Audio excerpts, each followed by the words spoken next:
What is up, players? It's WarbossTae up in his mug. Welcome to another episode of Fireforge Fridays, where we take a look at the models from Fireforge games to be used with their Deus Vault game system.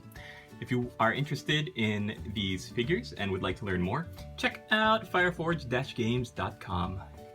Alright, so this week we're taking a look at the Mongol Heavy Cavalry Mixed Weapons Regiment. The reason why they're all built up and based and primed, ready for paint, is because, like a big dum-dum, I filmed I think it was like 11 minute long video and of the first part of this unboxing, where I took a look at the two screws and kind of talked about, you know, what I thought about the models and the sculpts and their poses and everything. And when I went off to build them and come back for the second part of the video, which you're about to see, I unfortunately deleted it along with a bunch of the takes that I wasn't going to use. So unfortunately, long story long, the original part of this video is gone, but I can tell you exactly how they looked, and you can see how they looked, and here are my thoughts after building and gluing them up. When you get the kit, when you open up the clamshell pack, you're going to get 4 horses. These horses are very much similar to the 4 horses in the Heavy Cavalry Lancers box kit. And you've got 2 of them that are kind of like trotting forward, and 2 of them that are like really full forward, pelting forward and charging, and they look very much like action oriented, with the front of the horses dipped forward a little bit to show kind of momentum. They're charging forward at an angle. The 4 riders on the back, yeah, so the horses are pretty much the same that you've always seen them. The riders on the back, you've got 2 of them holding their weapons kind of to the side here. You've got this one gentleman looking down to the right as he's slashing with the sword, and you've got this one holding the mace and kind of propping it up aloft on his hip there. And you've got this fellow here looking to his left, raising his arm, and finally you've got, not that guy, you've got this guy with his mace high above his head. I'm sorry, you can see some of the basing sand that I use starting to flake off a little bit. The thing is, with all of these models, they are not holding their weapons. You have to actually glue their weapons in, and the weapons you get in the pack are 4 maces, and they come on a sprue of 4 maces. So that means that I've got 2 maces left over, and you get 2 swords, 2 of these curved kind of swords. And so you can decide, do you want to have these guys all with maces? Do you want to have 2 of them with swords, 1 of them with swords? Whatever combination you want to do. I didn't find there to be many difficult mold lines or flash or resin, anything that was difficult for me to work with, and I think it was very easy to build up. So now we're going to take you to the end of when I built it up and when I glued them all together, and stick around for that, and thank you for watching. And welcome back. We are taking a look at our finished Mongol Heavy Cavalry with mixed weapons. I've got 2 guys here with maces and 2 guys holding swords. Let me show you why I decided to go with the models that I ended up doing. So I wanted to have these 2 guys with their hands up leading the charge, raised up as if in a charge, so that's why they're rushing forward, and that's why I put them on the single bases. They glue together on the bases really well, and they fit onto the horses really nicely, so they went together pretty handily. Speaking of hands, the part of the model that I had the most difficulty with, because I was so impatient, was I wanted to get the weapons in their hands. What I should have done was glue the rider onto the horse, make sure he was situated, and let it dry overnight, and then go back and only worry about getting the weapon into the hand. What I wanted to do was get the model on the horse, then get the weapon in the hand and kind of hold it together and let it set.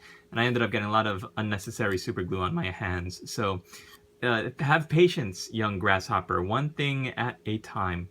Here's the first guy. I love how he's kind of looking to the left, like he's right about to swing to something on the side of him.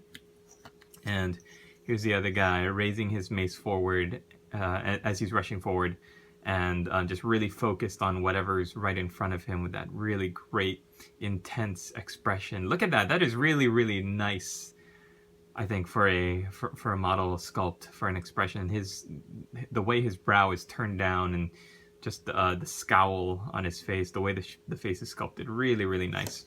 Okay, so those are the two guys that are in the front, or if I wanted to do a long line formation, then I would do it like that. I would keep the bigger base on the side, because with this guy's sword arm out to the right, neither model will rank up next to him. That could have been just me wanting to build him further to the right of the base, because I wanted to get in there and make sure that I have space with my paintbrush to be able to paint inside. And the thing that's going to help me is just by turning the model, you get really good angles, and then you don't have to worry about painting them off the bases and then gluing them on, because what I like to do is put sand or gravel onto the bases and then prime everything together. The primer will help the sand stick and seal to the base, so it makes it easier for painting. So I don't mind that they're kind of close together. For me, I think it's an interesting challenge, and I'm certainly not discouraged for having to paint the insides of these two riders. I think it's totally fine. The reason I have him in the back is because one guy's got his mace just kind of resting on his hip, and I think it makes more sense when you're holding a weapon that's so top heavy as the mace. I glued it a little bit further down so that it's kind of resting almost in his hand rather than holding it by the bottom of the mace and letting the top half just kind of swing wildly around. You can tell that I snipped off some of the pieces of resin connecting the hooves to the base.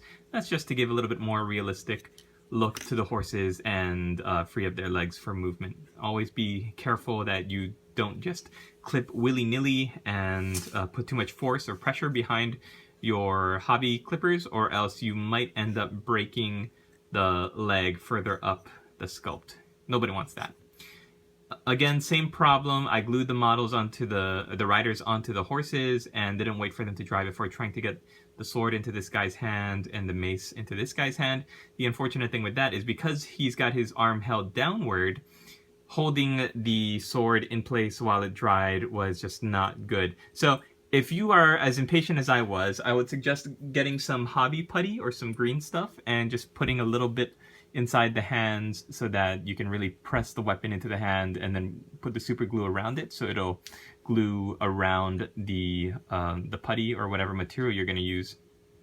Or, like I said, the easiest thing to do, just leave them off. Just glue the rider to the horse, let that dry. If you want to glue the horse to the base, let that dry completely.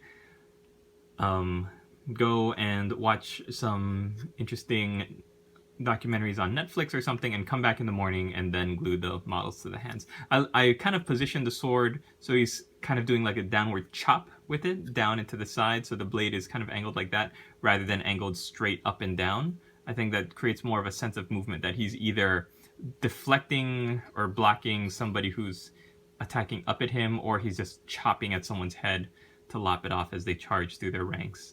So again, love the expression, love all the detail on these models. Fantastic sculpts.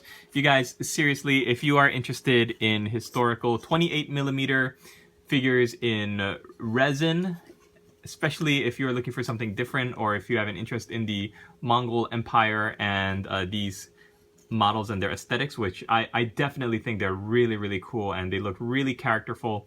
Can't wait to paint them up. I love Fireforge Fridays because it gives me the chance to really unbox some interesting looking things. I am going to have fun painting these guys up, and I will come back on Monday and show you what they look at. If you are interested in getting these models yourself, you can check out Fireforge Games at the Fireforge website, fireforge-games.com. And you can check out their Dave's Vault rules system as well if you're interested in historical wargaming at the 28mm scale. Thanks so much for watching, everybody. See you on Monday for Mongol Monday, when we will reveal the fully painted Mongol heavy cavalry mixed weapons.